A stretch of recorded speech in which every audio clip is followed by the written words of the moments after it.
Google Stadia has finally hit 1 million users. So clearly the platform is in the clear to be a huge success from this point on, right?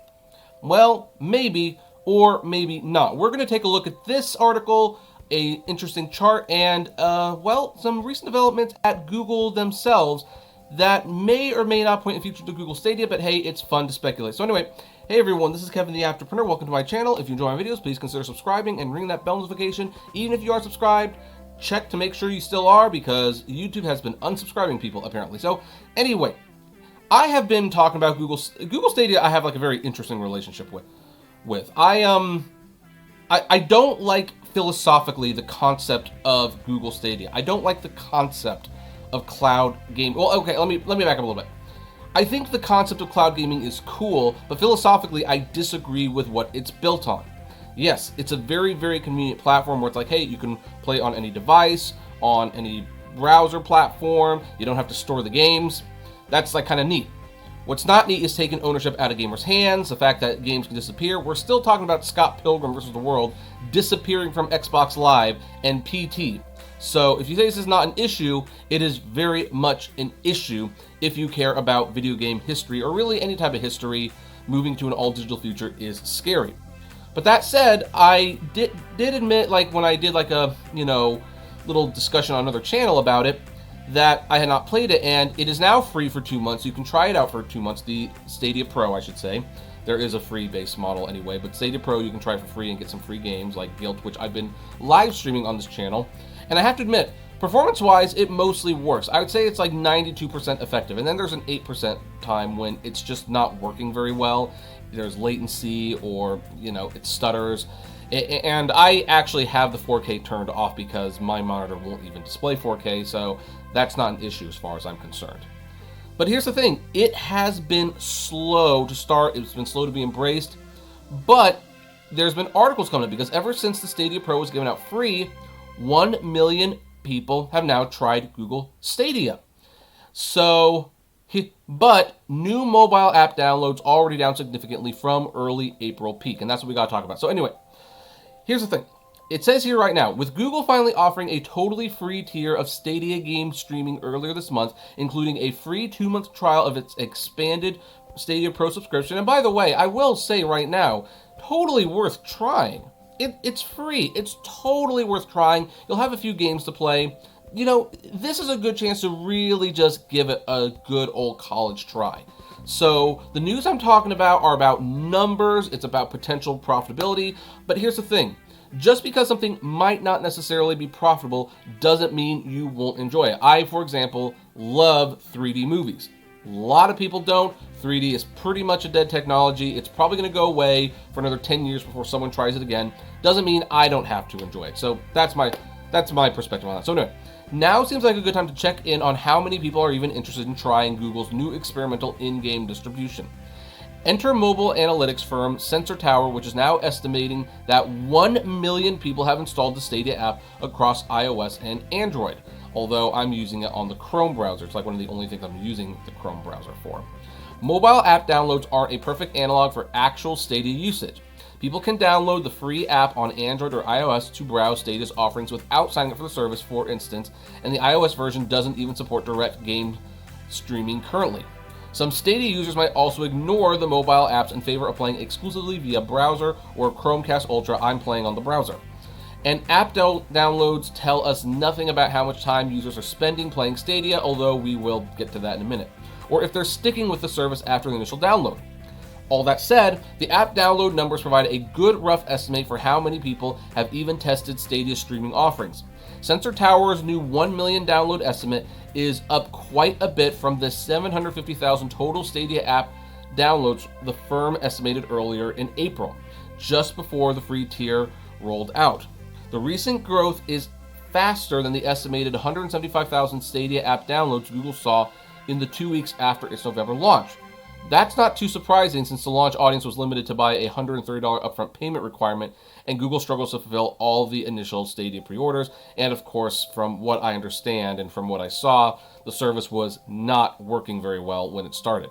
It's apparently working a lot more, and as someone who has tried it, well, again, with the exception of like that 8%, it largely works. So then, there are already some signs that the fresh burst of free access interest in Stadia is dropping off a bit, though.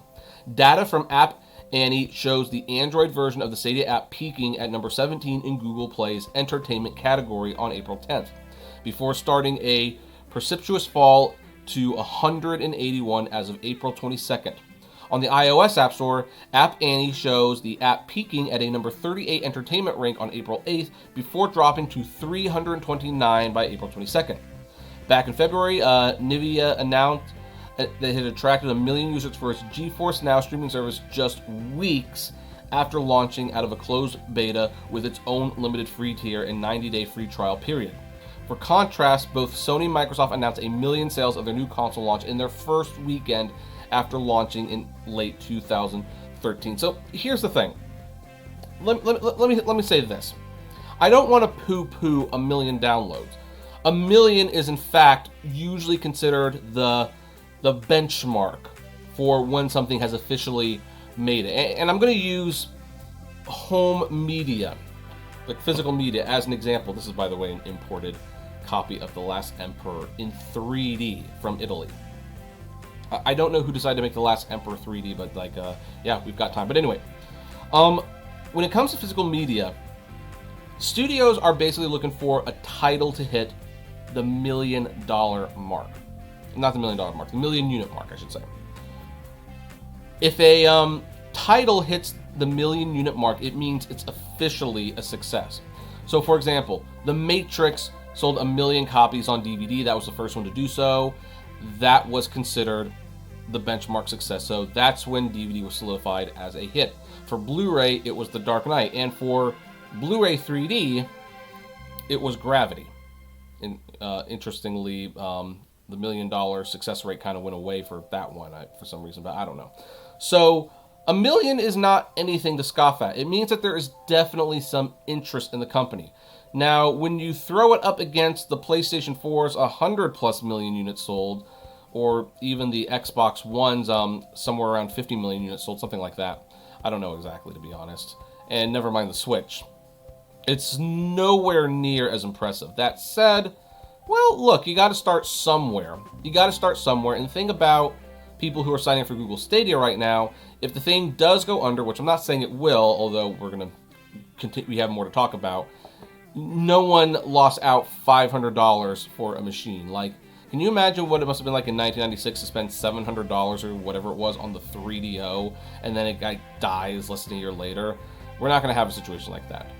But here's the thing: are people sticking with Google Stadia? Well, let's look at this from 9 to 5 Google, which actually does what they do is they've been tracking Destiny 2 users. Now, granted, again, this is gameplays. This is not system downloads, but what they're able to track is they're able to track how much people are playing this, at least one particular game online, compared to other systems, and you kind of get an idea like whether or not there's a lot of interest in the system. Because Destiny 2, even though I personally don't like it very much, it's an okay game. I don't kind of like, but you know, you can kind of, Destiny 2 is played by a lot of people, so it's a good metric. Now, before the free trial came out, you can see that this was like the launch of Stadia, and as things went on, it's just gone down, down, down, and down. This is not the direction you want your system to go. Now, this goes all the way to January 20th. So, what about now? Well, you go to the next chart. Here's March. It's by the way, March it was up. March is still down. In January, there's about 6,000 users. In March, there's about 5,000. But look at this spike. This is when Google Stadia Pro was announced to be free for 2 months. So this was obviously people giving it a try. It got above 30,000 players, and now it's going down again. And again, this is not a direction you want. In fact, here's the thing. In less than a couple weeks, it's almost, let's see here, it's a little over 1,500. What did it start at? In less than 2 weeks, it's already down to the launch day. And it's getting close to where it took a month for the numbers to get down originally. So, what this is saying to me, personally, is that, yeah, a lot of people have downloaded Stadia to try it out. They're not sticking with it. Now, why aren't they sticking with it? I personally think, opinion, of course, I don't think the content is that engaging. I mean, here's the thing. I like a couple of the games that they're playing. I love Guilt. Guilt's not exactly a system seller, but I love Guilt. But when you look at the free games, there's no exclusive Square Enix game. There's no exclusive Sega game. There's no exclusive game by Naughty Dog or, anything like that. I know Naughty Dog's kind of only for PlayStation for the time being, but you know what I'm saying. There's no Rockstar exclusive game. There's no exclusive game that really makes people like, I have to have Google Stadia. There are some exclusive games, and they are fun, but there you have it. And here's what's really interesting about this chart, though. And again, this is tracking the game downloads. But when you look at like how the app downloads are down and the game interactions down, it shows that, yeah, there was a very, very mild curiosity, but maybe people are not enjoying it as much as they think they are. Now, I was on the Cloud Gaming Extreme podcast a week ago. It was a fun podcast, and I know like a lot of people there were not on my side. That's fine. I knew going in that they were not going to be on my side. But I maintained pretty strongly, like, yeah, you could potentially get like 8 billion customers, but it seems unlikely. And it seems more unlikely now. And one of the comments that was made by the co-host, who is a good guy, by the way, is he's like, look, it's just a matter of time. All Google has to do is they have to stick with it. They're going to market it more, and eventually people will hear. Well, here's the thing. Google is having to cut their marketing budgets by as much as half and initiate hiring freezes. The CEO, I believe it's the CEO, actually said, yeah, just like the 2008 financial crisis, the entire global economy is hurting, and Google and Alphabet are not immune to the effects of this global pandemic. We exist in an ecosystem of partnerships and interconnected businesses, many of whom are feeling significant pain. Now, what does this mean? Because Stadia is not necessarily highlighted here, but here's what you have to keep in mind. Google is still a business. They don't have infinite money. Yeah, they could probably run without a profit for 10 years, but no one wants to actually do that. Nobody wants to do that. So what are they doing? Well, hiring freeze, 50% marketing budget cuts. And depending on how bad the recession gets, Google will be forced to drop projects. Stadia is not a cheap product. It is not a cheap product at any stretch of the imagination. This is a very expensive endeavor. Like, this is why it probably took so long for people to actually get into it. And who knows really what the future is. If it's too expensive to run, no one's going to want to do it. I think they will find an economic way to do it, like in general. I'm not talking about just Google.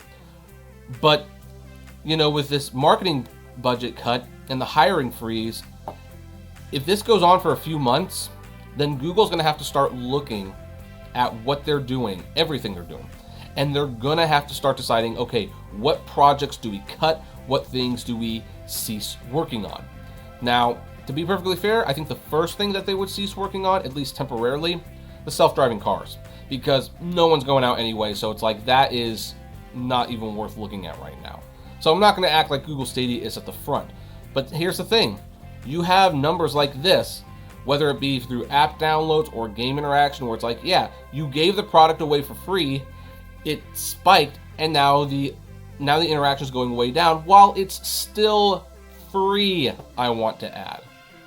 So, look, I'm not trying to be all doom and gloom. I actually kind of hope Stadia survives because it is pretty nice. I'm not going to lie. But here's the thing. The free Stadia Pro only helped marginally. It only helped marginally with people actually downloading Stadia and using it, and it seems that interest is already waning off. And with Google in the position they're in, they might not have time to wait for this to become a success like they originally thought. They might have to make a tough decision where, hey, this product is costing us a lot of money, people aren't using it, and guess what? It's early enough that we won't have, we'll tick off 1 million people, but compared to other products that they've discontinued that had millions upon millions of people using it, like, hey, that's an acceptable loss in their opinion. So, look, I hope it all works out, but watch out. Google Stadia, if people don't stick around for it after the 2 months are up, if they go back to like these numbers, when the whole trial's all said and done. And I don't know. Again, I know there's a base pay. I know it's free, but here's the thing. Look, it's not like it's helping. It's not like that free base is helping. But if no one wants to stick around, then Google Stadia might get cut. It might get cut. Now, I've made a deal with Cloud Gaming Extreme that we will do a we will do a follow-up collab on the 1-year anniversary of the platform's life. I was not one of those people who said that the platform would not hit the first 1-year anniversary. However, I didn't see this pandemic coming, so who knows? It might not. It might not, which would be a shame, because again, I've been playing Guilt. You've been watching me play Guilt. By the way, when I play Guilt, you can join me and you can interact with me. I can see your comments. But the numbers aren't really lying.